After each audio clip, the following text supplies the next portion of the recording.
So I'm going to take Commandments 9 and 10 and push them together because they deal with the same topic, right? The ninth commandment is you shall not covet your neighbor's house. So it's kind of physical property, and Luther's explanation is we should fear and love God so that we do not scheme to get our neighbor's inheritance or house or get it in a way which only appears right, but help and be of service to him in keeping it. So really focusing on physical property. Then the 10th commandment then focuses on sort of the living property as well as relationships. It says, you shall not covet your neighbor's wife, manservant, maidservant, his ox, his donkey, or anything else that belongs to your neighbor. And Luther's explanation was we should fear and love God so that we do not entice or force away our neighbor's wife, his workers, his animals, or turn them against him, but urge them to stay and to do their duty. The ninth and 10th commandment, it's been helpful to me, and if you want to jot this down, is make a definition for coveting. That is this. To covet is to want something so badly. Coveting is wanting something so badly that you're willing to think about doing something wrong to get it. Coveting is wanting something so badly that you're willing to think about doing something wrong to get it. So, coveting is really a lot of the internal longing for things that we wind up fixating on that then takes us down a path that leads to breaking other commandments. Probably the classic biblical story of coveting is the story of David and Bathsheba. And if you remember that story from the Old Testament, David's the king of all Israel. God has blessed him incredibly, and he's, I like to say, up on the wall of the palace, you know, walking around, and he looks out across the street, and there on the roof of the house next door is beautiful Bathsheba. And she's bathing, because that's the way they did it in that day. They collected rainwater on the roof. You went up on the roof and you bathed, and they hadn't invented shower curtains yet. Okay? So David looks over there and he begins to want something so badly that he starts to think about, what could I do to have that? Sends his soldiers across the street, brings Bathsheba over to his bedchamber. They then sleep together, with the result that Bathsheba becomes pregnant. Bathsheba is married. Now David's in a pickle.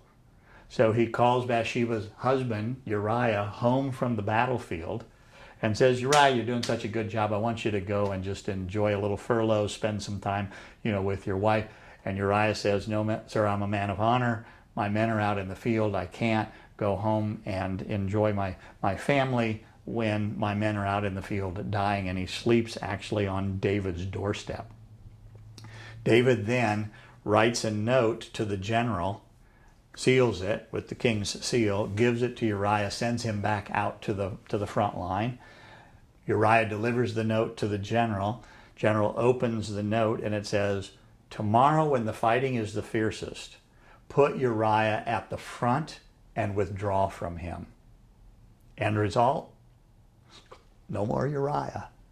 Then David, after the appropriate period of mourning, takes Bathsheba, you know, into his own house and makes her his wife. So what began with coveting, just wanting something so badly, he started to think about, what could I do to get it, led to the violation of the 6th commandment, which then led to the breaking of the 5th commandment, and really had a lot of ongoing damage in David's family. So if you kind of think of the 9th and 10th commandments as the commandments that govern with the way that we process and think about things. Now, is it wrong to want stuff? Should a Christian not ever have any desire for anything or want anything? Well, I think so. I mean, God created all this stuff and he's put it there for us. When does it become coveting? When I start to think about doing something wrong in order to have it, when I start to fixate on it, when it becomes more important to me than God is, and I can make up all kinds of rationales for why I should do this wrong thing in order to have it. So that's 9 and 10. Let's wrap up then and just do a real quick summary of the 10 Commandments. Remember, the first 3 commandments all dealt with our relationship to God. The remaining 7 commandments deal with our relationship to one another. Now, one of the illustrations that I'm fond of using with the 10 Commandments is this, and I like to refer back to my teaching of middle schoolers because they're so much fun. And I give them this assignment, and I say, okay, I want you to work together in pairs, and I want you to write a definition of what it means to be free. What would that mean for you, to be free? And invariably, almost universally across the board, they come back with essentially the ability to do whatever I want, whenever I want, with whomever I want. In other words, freedom is defined primarily in our culture as the absence of all restrictions. Okay?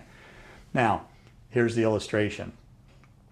Little Johnny goes out to play, and he goes to the next door neighbor's house, and his friend has just gotten a new puppy. And the puppy is so much fun, jumping and frolicking, doing all the things puppy does. And he just wants a puppy so bad. Then he goes up the street the other way, and his other little friend's just got a new little kitten, and again, so cute and so much fun to play with. So he comes home, he says to Mom, I want to have a pet. Problem? Johnny's allergic to fur-bearing animals. No fur-bearing animals allowed in this house.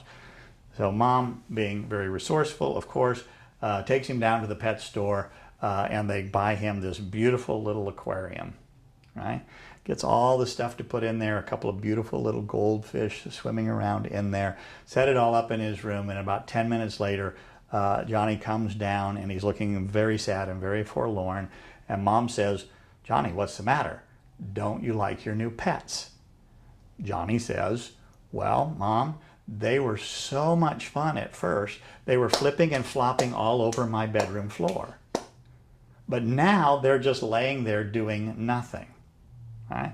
The question then is, were the fish more free when they had no restrictions, or when they were confined within the boundaries of the aquarium?